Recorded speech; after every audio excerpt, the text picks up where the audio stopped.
these substances really? Physically, they are the stuff we breathe, the stuff that bubbles up in a glass of beer, the stuff that makes flowers smell sweet, the stuff that keeps us alive in hospitals, and, yes, the stuff that makes us laugh uncontrollably. Most gases are invisible, odorless, and colourless. Even methane, the gas that heats our homes, is undetectable to human senses. The reason you think you can smell it on occasion is because a smelly chemical called methane thiol is added so that leaks can be detected. Over thousands of years, we have pieced together the physics and chemistry that underpin the actions of these gases and given them names like hydrogen, smoke, carbon dioxide, steam, air, and hurricanes. Our theories of the atomic nature of gases and their ability to flow, expand, and glow explain many of the folktale phenomena. So does our understanding of how invisible gases can intoxicate, cause hallucinations, and even kill us. They provide some explanation of fairy tales, of ghoulish skullduggery, and the power of the dead. We have also successfully harnessed the power of gases to create technology that most of us could not live without. It is the precise manipulation of fuel vapor that drives our automobiles. It is the mechanics of steam that still powers our homes.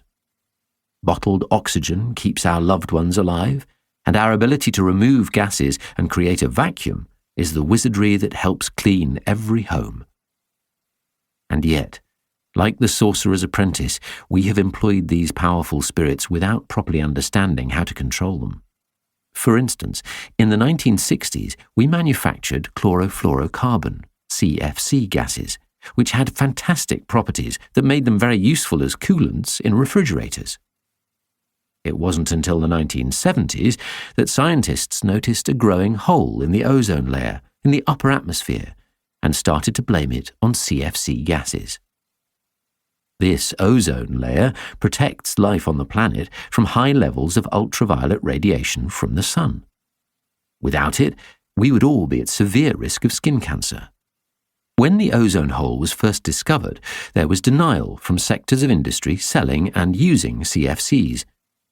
Their position was that there was no proof that the invisible effects of their invisible products were causing this invisible problem. But the growing ozone hole became such a serious threat to human life that it became politically important to understand what was really going on.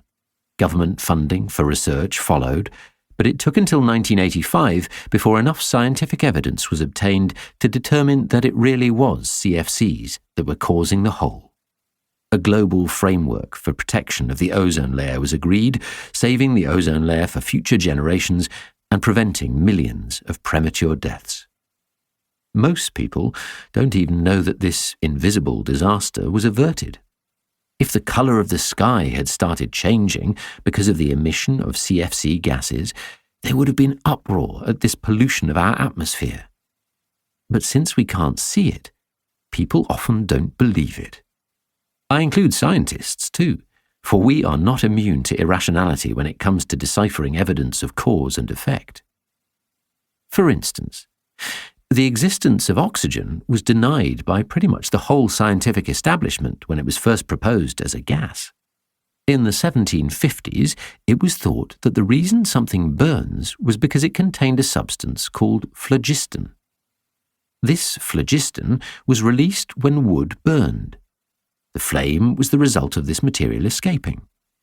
They believed this phlogiston was then absorbed by the air and taken up by plants, which in turn explained why they burned, because they had phlogiston in them. This seems very reasonable, doesn't it? It made sense, since it was biological materials that burned, while rocks and metals didn't. It wasn't until a scientist called Joseph Priestley discovered a new gas which allowed wood to burn that cracks in the phlogiston theory started to show. Priestley could have rejected the complicated phlogiston theory and pronounced proudly to the world that he had discovered oxygen, a new, invisible substance which was the key to explaining flames. Namely, that something burns because it chemically reacts with oxygen gas. But even in the face of his own evidence, Priestley